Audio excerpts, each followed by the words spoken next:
Brought to you by TechnoSpark 20 series smartphones. Brought to you by TechnoSpark 20 series smartphones.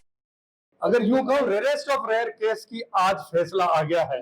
2 अगस्त 2023 को इसी शाहपुरा जिले के कोटड़ी में एक बच्ची के साथ गैंग रेप कर उससे जिंदा भट्टी में जला दिया गया था। शनिवार को उसको फैसला आया, 2 आरोपियों को दोष सिद्ध किया गया, 7 को बरी कर दिया गया। जो स्पेशल पीपी हैं वो हमारे साथ हैं, उनसे बात करते हैं। किशोर जी, आखिर ये जो फैसला है, क्या फैसला आया, क्या बताएंगे आप? आज 2 एक्यूज्ड में कालू और काला, उनको माननीय न्यायालय द्वारा हमने जो फांसी की मांग की थी उस फांसी की मांग को स्वीकार किया गया और दोनों मुलजिमान कालू और काला को मृत्युदंड के दंड से दंडित किया गया। इसलिए हम माननीय न्यायालय के फैसले का स्वागत करते हैं। शानदार ऐतिहासिक फैसला है। बच्ची को न्याय मिला है। पूरे देश की बेटी थी, वो दूसरी निर्भया थी जिसको आज माननीय न्यायालय द्वारा न्याय दिया गया। शनिवार को जब 7 लोगों को बरी किया गया तो उसकी माँ की आंखों में आंसू था और उन्होंने कहा कि न्याय नहीं मिला, ये छूट जाएंगे तो हमें मार देंगे। उन 7 लोगों के बरी होने पे क्या प्रोसिक्यूशन की कोई कमी रही थी, क्या कहेंगे आप? सरकार की, प्रोसिक्यूशन की, पुलिस की किसी प्रकार की कोई कमी नहीं रही है।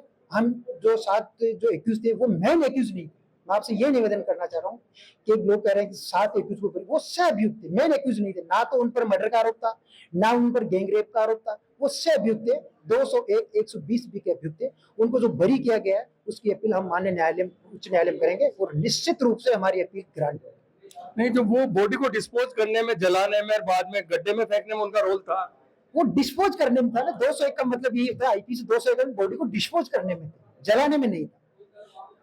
मेन एक्यूज थे कालू और काला, जिन पर गैंग रेप और मर्डर का, बॉडी को जलाने के बाद बॉडी को क्षत विष्ट करने के अंदर उनका रोल था, डिस्पोज करने के अंदर। हमारे साथ सब इंस्पेक्टर सुरेंद्र सिंह जो पूरी तरह से इस जो केस था इसके केस ऑफिसर थे। आज जो फैसला है उस पर क्या कहेंगे आप?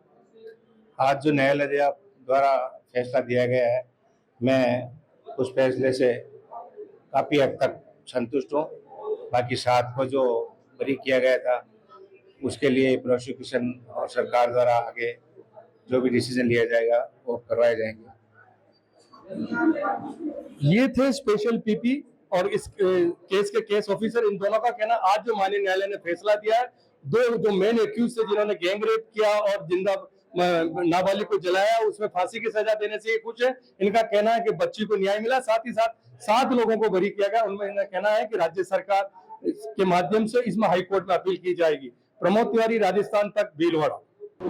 इसी न्यायालय ने रेरेस्ट ऑफ रेस केस जिसको कह सकते हैं, 2 अगस्त को बकरियां चराने के एक नाबालिग कोटड़ी थाना क्षेत्र में एक बच्ची के साथ न केवल गैंग रेप किया गया बल्कि उसे जिंदा भट्टी में जला देने के मामले में आज पॉक्सो कोर्ट भीलवाड़ा ने उन दोनों आरोपियों को फांसी की सजा दी है। साथ ही साथ जो 7 आरोपी थे शनिवार उनको बरी कर दिया गया। पर स्पेशल पीपी और जो केस ऑफिसर है पुलिस के, वो कह रहे हैं कि राज्य सरकार से वो अपील करेंगे और हाईकोर्ट में इसकी अपील करवाकर बाकी जो 7 आरोपी है उनको भी सजा दिलवाने की कोशिश की जाएगी। सबसे बड़ी बात यह है कि जो नाबालिग थी उसके परिजनों को शनिवार को तो थोड़ा धक्का लगा था। उनका कहना था कि ये जो छूट जाएंगे शायद हमारी जान को खतरा हो जाएगा। पर आज जब 2 आरोपियों को फांसी मिली है तो निश्चित रूप से न्याय की जीत हुई है और वो नाबालिग जिसे जिंदा भट्टी में जला दिया गया था गैंग रेप के बाद, आज शायद उसकी आत्मा को शांति मिली होगी। राजस्थान तक के लिए प्रमोद तिवारी, भीलवाड़ा।